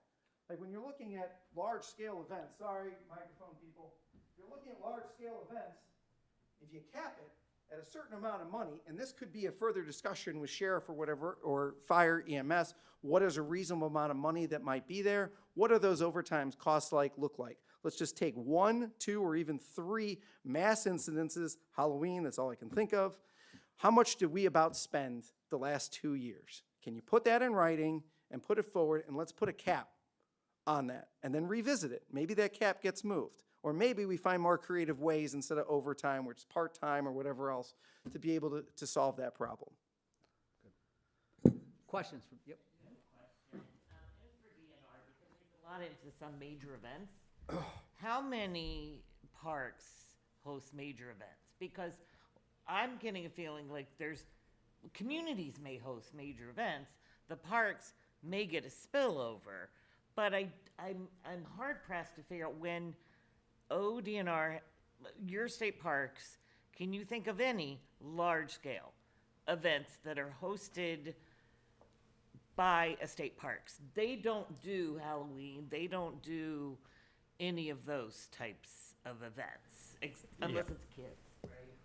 Yeah, I mean, Large scale. we do co-sponsored events. There's a couple that are really big. Indian Lake Fireworks would be an example of that, where the majority of the viewing is on a state park property. Buckeye Lake does similar. The areas of Buckeye Lake are consumed with visitors to watch the fireworks on those. Hocking Hills Winter Hike attracts quite a few people to that location. We do get some large rowing regattas down at East Fork that attracts quite a bit of participation and visitation to the beach area. And then there's a few examples across the state like that with large triathlons or things of that nature. Do you organize them, or are they done by external organizations? So the Just the venue. So the majority of those are done by whoever is hosting that event. We make sure that the public safety part of it is there, though. So it's our responsibility to make sure that public safety coordinated with that event. So they're the ones that promote and put on the event, be it a regatta, the fireworks, whatever, and then we come kind of on the back end and make sure that we have everything that we feel comfortable with for public safety. And do you currently charge them for that additional? Some do and some don't. It just depends on what the event is. And it's not necessarily about the event that the state parks are hosting, it's the bleed over. Like, you're next to it, your stuff like that, the resources are there, they're hosting the events nearby because of the state parks there. A lot of times that does happen where, hey, I'm gonna do it here. There's the state park right there. It's a beautiful atmosphere. We don't have, as much noise or air anywhere. So we know that these things exist. It doesn't necessarily mean it's hosted by that. But yeah, that's one small part. Tier 2 is the only one that's focused on that concept. Sir? Quick statement for an awareness. And Director, we did a presentation for you a couple years ago. You may remember. We as in Fire and EMS have a lot, or I should say we've got a pretty good start on Tier 3 with our response system. So it's a $2 billion database of local resources that can be used. Now, it's not usually emergent, because what we've said is when an agency has overwhelmed their local mutual aid, whatever that looks like, they can call us and we can bring in additional resources for them. So for instance, we've got 888 fire engines that are ready to go. That doesn't mean they're all available right now. And that's on the fire side, fire and EMS side. I don't believe we have that any longer on the law, but I have thrown out the offer, and drones is one of the things I've worked with Scott on. How do we, when we first built out our database, we've been around since '02. So when we first built out our database, NIMS wasn't around. So when NIMS came around, then we started trying to categorize our resources. So when somebody says, hey, I want to put a widget in your system, I'm like, well, let's figure out where the widgets are and how do we categorize them. So we've talked with drones about that. I can email if you want me to try to do a short presentation. Maybe maybe it's not applicable. I kind of waited because I think we're maybe to that point now of what is available potentially. Now, I don't know how it would fit in with drones or in those emergent situations. I think it could be tweaked because I know there are our counterparts in Great Lakes states utilize, it's a different system, but it's similar, but for more frequent mutual aid capability or possibilities, I guess. So we've got a lot of it built out, I think. Yeah, I would like to see a precedent. I saw that the first time up in East Palestine is where I saw it. Yes. So it's really good about if I it's typically it's somewhat reactive, right? Oh, Because- absolutely. yeah. Yeah. Now, Well, if we do, it could if be we are pro- aware of a big event, we do ramp Yeah. up. Obviously, we couldn't with East Palestine. We worked a lot with the eclipse Yeah, and yeah. tried to do some planning for the eclipse. Thank goodness that wasn't as big as what we thought it was going to be. Right. But we have talked about things like UTVs, drones, those types of things that we can easily add into the system. Yeah, yeah. I think I'd like a short presentation on that. So, And even if that's a great idea, in tier 3, part of the grant could be mandatorily putting it into a database And we do, in order to receive it. and we do sort of work with public safety and Ohio EMA with some of those grants for specialized teams, and they ask that they're in the system so they can be used regionally.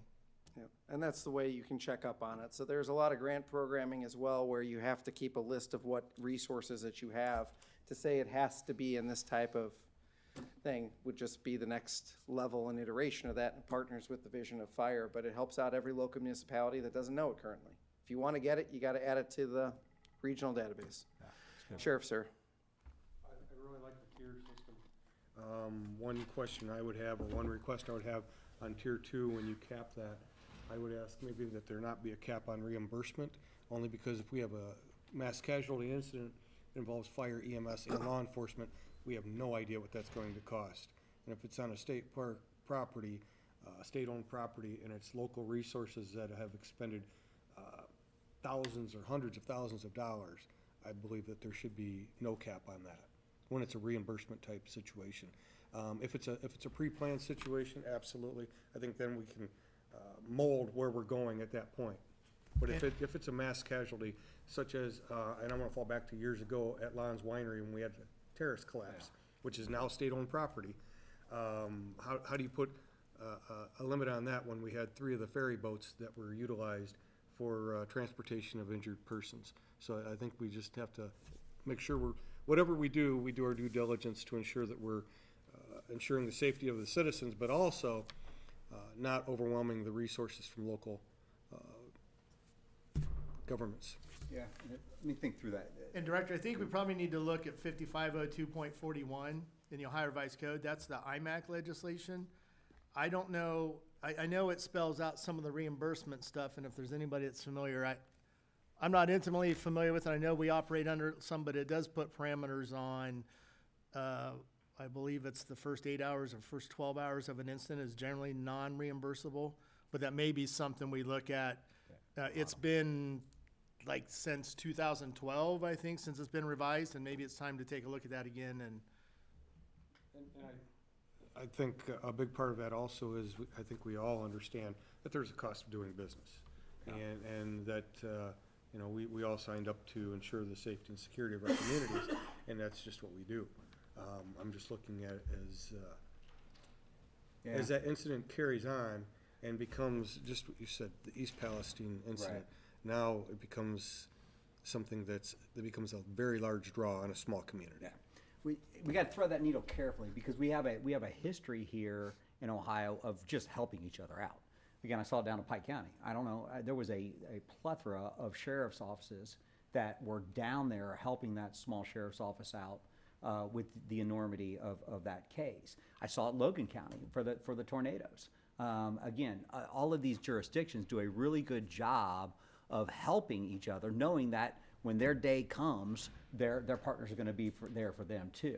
I get a little nervous when I start attaching an expectation of reimbursement to it, because what I don't want is, well, you got paid, you paid them that time, you don't have any more money to pay me. So we just got to be real careful that we're not doing anything that has unintended consequences. So I also like the idea of accountability. If there is grant funding utilized for any of this, that information is shared. We do have that actually on the Buckeye State Sheriff's Association website. We have a list of resources each office has. So any of the 88 sheriffs can go on that website and see if someone needs a SHRP. I have a SHRP, which is utilized in all terrains, and they can call, and that goes anywhere.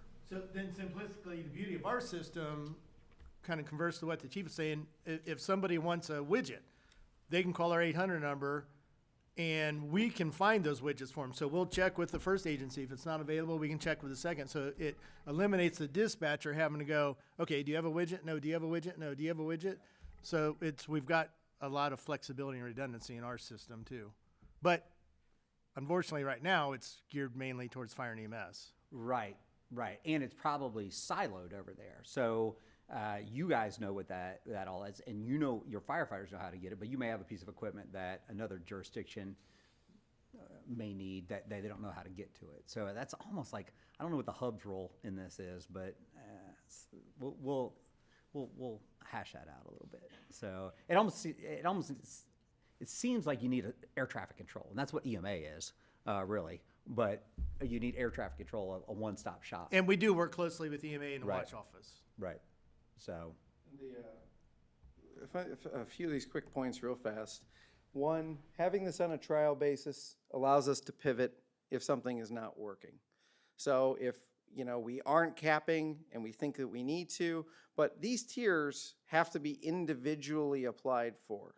So if one is for you, that's great. If you have a different relationship with your state park, and let's use Hawking, and Hawking and you have something already perfectly in place, you might not need this part. You might not need this part. But you know what? We do need a little bit extra gear that's going to get us over the top. This is not a one-size-fits-all type of grant program, and it can evolve up or down based on what is going on and how it's being received. So I think this allows room for growth while giving it a chance to breathe. And that's really what it needs. follow-up questions? Chief, thank you very much. I certainly appreciate it. We're going to keep on going. One of the things that we want to talk about is just some of these anecdotes, so we have an idea of the type of things that are happening in a park that maybe a DFR program would help in response, or the type of expertise that we may need to further develop to deal with some of these specialized situations. So we asked a couple folks to kind of share some of their stories. I guess, Lieutenant Colonel Brown, I'll open it up to you. I know you probably have a couple for us. Through and pulled just a couple, and I won't go through them all if there's others, but it's kind of an arrange. Some are bigger issues, some are bigger incidents, some are not. I'll just read through a couple of these. Thursday, August 28th, this was a 2021 case at 7:38 p.m. at Indian Lake State Park. Natural Resources officers were called to a boat swim area on the lake near Walnut Island for a report of an adult male that had suffered injury after diving from a boat into the lake. Officers learned that the male had dove into the lake. He resurfaced face down. A passenger from the boat jumped in to get him, and when he rolled him over, he began coughing, choking, and stating he could not move his legs. Passengers of that boat were able to pull him to the swim platform and call 911. Officers requested assistance from Indian Lake Fire Department and were able to transport EMS personnel by patrol boat to the victim. Indian Lake also launched their patrol boat and joined the scene. They determined the fireboat to be more suited to transport the victim. Officers assisted EMS prepare and move the victim from the swim platform to the fire department's boat.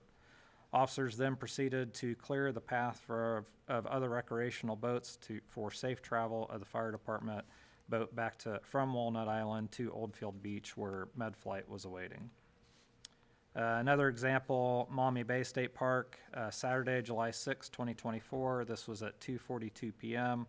While on patrol, a natural resources officer was flagged down in a parking lot regarding a female who was stung and believed she was having an allergic reaction. Natural resources officer found the 44-year-old female who advised she had been stung on the bottom of her foot. The female further told the officer that she had been prescribed an EpiPen in the past but did not have one. Officer requested assistance from Jerusalem Township Fire Department for the injury. While waiting EMS to arrive, natural resources officers provided cold packs and antibiotic wipe to the foot to help control swelling. Jerusalem Township EMS arrived and transported the female to St. Charles Hospital. Maumee Bay State Park again, Saturday, August 23rd. This was actually an agency assist. While patrolling Maumee Bay, 2 natural resources officers received a call to assist Lucas County Sheriff's Office just outside of the park. The sheriff's office suspected an overdose in Jerusalem Township. There were no deputies available to respond at the time. When officers arrived, they found an unresponsive male showing signs of an opioid overdose. The natural resources officers administered 3 doses of Narcan, after which the suspect regained breathing and partial consciousness. They monitored him until EMS arrived. Another one at Salt Fork State Park. Natural resources officers were dispatched to a female who had fallen while hiking on the Sunshine Trail at Salt Fork State Park. Officers arrived a short time later and located the female who was at the bottom of a steep ravine about a mile from the campground. Officers began to attend to the female who had suffered from a severely broken arm. Officers requested assistance from Antrim Fire Department. The fire department utilized their utility vehicle to transport EMS personnel to the scene. Once on the scene, EMS took over further treatment of the victim. Officers assisted EMS place the female into a Stokes basket and carry her to the UTV. Once on the UTV, EMS was able to quickly get her to a waiting ambulance for transport to local hospital. I've got a couple others that are quite a bit longer if you've got others you'd like to share too. Yeah, so Sheriff, you had a couple, right? Yes. All right. We had an intoxicated person, I'm not gonna go into great details Yeah, for you, it's but fine. intoxicated person, South Bass Island State Park, and this was on May 30th, 2025, and upon arrival, they were gone. Gone, like not They there? had already left. Okay. That would have been, it would have saved a deputy from going all the way out there had we had the drone as a first responder. Yeah. Right there, I think, is a great example for what the demonstration we had earlier. We had an overdose at the South Bass Island State Park on June 15th, 2025. Deputy arrived on the scene, unresponsive male in the bathroom, family was there also. Narcan was administered, and local EMS ended up doing a transport, and he had survived that. Okay. Another one's a domestic violence from August 12th of 25. Happened again at South Bass Island State Park. Deputies arrived at the scene. Male had already fled the scene, and charges were filed. He was later arrested. He had already left the island. Again, drone as a first responder possibly could have identified this person and given us a good trail on him, where he had gone to and which ferry boat he had taken or whatever. And we could have had deputies on the mainland or police officers in Port Clinton on the mainland apprehend him when he got there. Yeah, that's a good point. I didn't think about that. Yeah, you actually catch him leaving. Absolutely. And that's pretty common in your domestic violence cases, right? It is. You get there and, well, it's just 90% of the time, is it the male? The male has already left the scene. We had a foot pursuit yesterday morning from a domestic violence, which was a strangulation, rape, domestic violence. I think he has 5 or 6 felony charges after we caught him yesterday, but he had fled the scene, and we had a foot pursuit with him. We lost him at that time, but we got him about 3 hours later. So it is not uncommon. The other thing too, which is key for everybody, is typically if you can catch them or identify them leaving the scene, so that's why speed is so important to get there, you catch them with evidence of the crime. Because that delay in time allows them to ditch evidence of the crime or clean up or whatever it is. So again, that's the DFR is a great tool in at least getting eyes on whoever that is, and not letting them get away from the park or the scene or whatever. Anybody else? I know Captain Hotchkiss, these were passed out earlier just to kind of put more context to the discussions about what is in each of the islands. Captain, could you real quickly just go over South Bass Island? Because I know we've talked about South Bass repeatedly, and at times, you know, it's hard to get a real accurate picture of what we're talking about. So, Captain. Thank you, sir. So yeah, if you look at your map, just going over the different jurisdictions on South Bass Island, you can see the outlined blue area. That would be the village. The police department's located on Catawba Island, and that's near the Boardwalk restaurant. Highlighted in red is the township, and that's what the Ottawa County Sheriff's Office patrols. And they have housing, I was told, on Toledo Avenue, and that's kind of close to the Perry Victory Memorial. Then you can see our state park.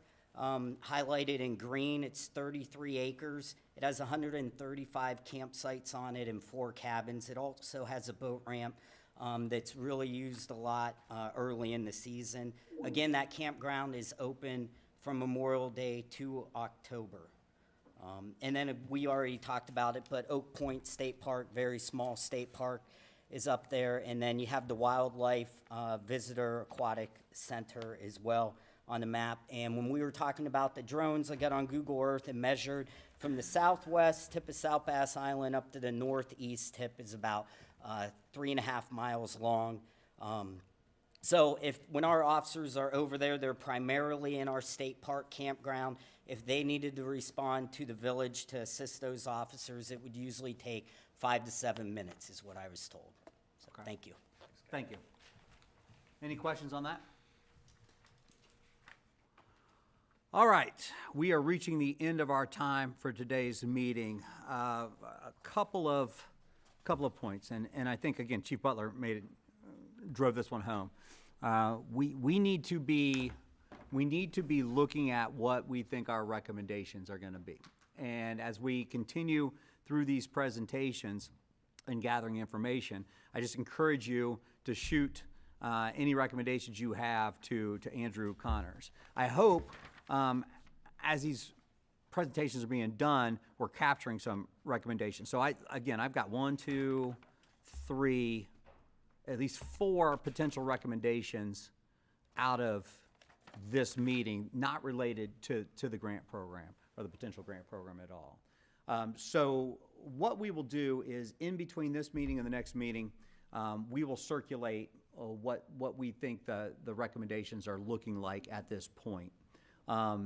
If you have any ideas for potential recommendations, please send them to Andrew. We will make sure that they're all gathered and that we send them all around to everybody.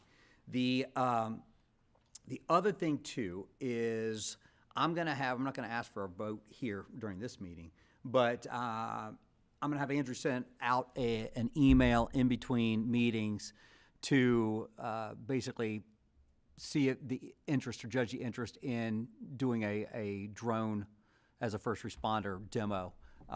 It would probably be up at the island, would be my guess, because that's what we talked about them. It'd be either at the island or Hocking. We worked that out. But we'll just take a vote from the committee. And so we'll send an email out, see if you all want to do that. If we are going to do that, that probably won't be until March, because I don't want to drag us out there in February in the cold. So our last scheduled meeting is in February. We have to do a few things at that meeting. Number one, we got a couple presentations we'll do, and then we will deliberate over potential recommendations. The way I see this playing out is we will discuss those potential recommendations at the next meeting, and then if we're not doing a demo, somewhere between that last meeting in February and probably the end of April, we will put together a report and recommendations. You all will see it before we send it out. Typically, we get everybody together one last time to basically announce the report and the recommendations. So we would probably end up doing that as well. If we did a drone recommendation, maybe we would, or not recommendation, a drone demonstration, maybe we would set it up so we did the recommendation and the release of the report, or not the recommendation, the demonstration and the release of the report and recommendations at that demonstration. Any questions for me on how it's gone? Any suggestions? Understanding of where we're at? Is there anything that you all would like to see in a presentation that we haven't hit yet? Yes. I would probably maybe ODNR a little bit more what their thoughts are and what they think Okay. we should be doing. I mean, they're the ones we're probably impacting more than anybody, so just curious maybe next time we visit, sort of what their thoughts are on a lot of this presentation, and if they have some ideas, I would like to probably maybe hear a little bit more. Yeah, I would almost wouldn't mind hearing from ODNR on where you think we can improve, and what that would take. Is it budget? Is it legislation? Is it cooperation? Is it, you know, I wouldn't mind hearing basically what you think the weak points are, the struggle points are, and having you lay that out a little bit. So I think that's a good idea. Anything else? Yes.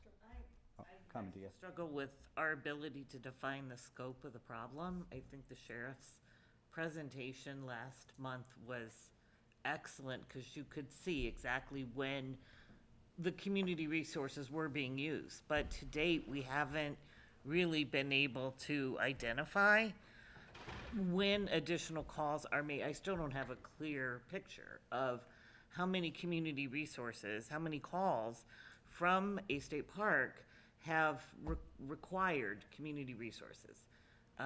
And so the scope of the problem, I would love to see, and I think it's very much park specific.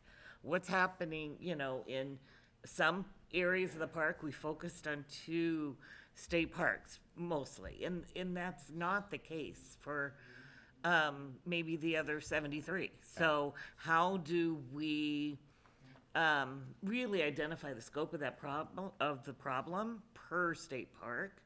Because I think we're going to see a lot of variance. That would be the only thing I that agree. I'm unclear with. So Dan's presentation that we skipped over last week and again, or not last meeting and again this meeting, covers some of that. We looked at Cover some of that. We looked at some of the more higher use parks, some medium use parks, and some lower use parks, and looked at some of the data. But you know what I thought as I was taking notes, the antidotes, every single one of those calls had an outside agency involved, whether it's the township fire department or I'm sure MedFlight was involved in one of them. Sure. So I think you're right. We got to define the scope of what that actually means in the cost. So. Because one of them wasn't even in a park, it was ODNR doing responding an to assist. provide backup. Right. So, yeah, just more clarification, because, and I think also what I also looked at with the sheriff's report is 40% of the calls in 24, and I just looked at 24, were because ODNR law enforcement officials weren't available. Right. Which is a budget issue with ODNR, and do they need more law enforcement officials to provide ample coverage? Because if 40% of those calls are because there are times when ODNR is not on site, that could reduce a lot of the calls that are made. Potential. But again, it goes down to the fact that they're on a call. And they have plenty of staffing, but they use all their resources over here.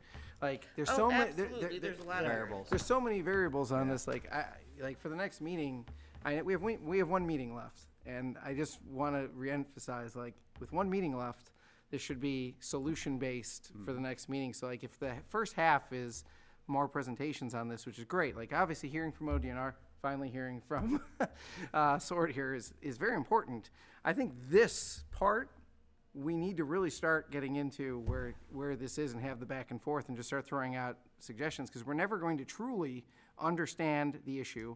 We're never going to truly understand everything that can happen, because this is called first responder world. First responder world, anything can happen at any time, and there's no way a committee of us is going to figure that out, because you could have a train derailment in East Palestine tomorrow. You could have this tomorrow. It's trying to move the needle. Right. So can we move the needle based on some available information that we have and make some bandages to it and then move forward for the future? So I'd like more time for solution conversation in the next meeting. Then presentation, yep. So here's what I think, as I've been playing this out in my head, I think we either go to a 3-hour meeting next time, or we do another meeting. Yeah, so I was hesitant because, look, we're playing with your most valuable resource, which is your time. But I'm not convinced we don't need another meeting. So Director, is it possible, I do have a question, but to this conversation, some of this information, can it be shared with us in the meantime? So we haven't received Dan's presentation yet verbally, but could we at least get the data, the presentation, so that then we can start that conversation? So that is one thing I would ask. And also, if we're able to have the presentations today at least emailed out to all of us, that would be good too. from today's? Yeah. Absolutely, we'll do that. And then my question would be, one of the goals was to look at best practices across the nation. So drones as first responders, great, but what are other states doing with their state parks and their collaboration with their local governments? Can we get some of that research done, whether through the governor's office or from outside LSC, somebody to help us so that we could have that before we have our next meeting as well? So we are definitely gonna have to add another meeting. So, and Andrew, when I was going through the goals, I was thinking about that same thing. I'm like, we haven't really talked best practices. So we need to get that on the agenda, for the next time. DNR, you're probably gonna have to help us find, the other states. So, we'll get that figured out, but yes, you're right. I have a quick question, Yep. Director. So if we're gonna have a presentation by DNR, I would have a request, especially with South Bass Island State Park. I did meet with these gentlemen last week, and I was told that staffing levels have changed. So give us an idea where you were and where we're going, so that we know a little bit more. I think, ma'am, it leads right into what your question was. Is there a budgetary problem, or has that been solved? Is there a manpower problem, or has that been solved? And what do we look like last year? What are we looking like this year, and where do we look like in the future? Just from ODNR standpoint, because I think that's one piece of information we've not received yet was past personnel issues and future. Right. And I think, again, I'm curious as to whether it's a budget issue or a recruiting personnel issue. Because I know a lot of agencies have budget for a certain number, but they can't get the people in the boots. So I'd be interested. Should that be sent out ahead of time too? Because I know we talked about personnel numbers and the growth and the Yeah, we change did. during DeWine's time and staffing levels. Yep. And that was in the first meeting. Yeah. Yeah. Yeah. So we'll get that. We'll send that out. Yep, absolutely. You got her, Andrew? All right. We will get you a date for a March meeting in addition to this, what I would call the last meeting. But we'll get you a new March date, and we'll get all the information out. Appreciate your time. Thank you for making the trip, for those of you who made it. Thanks.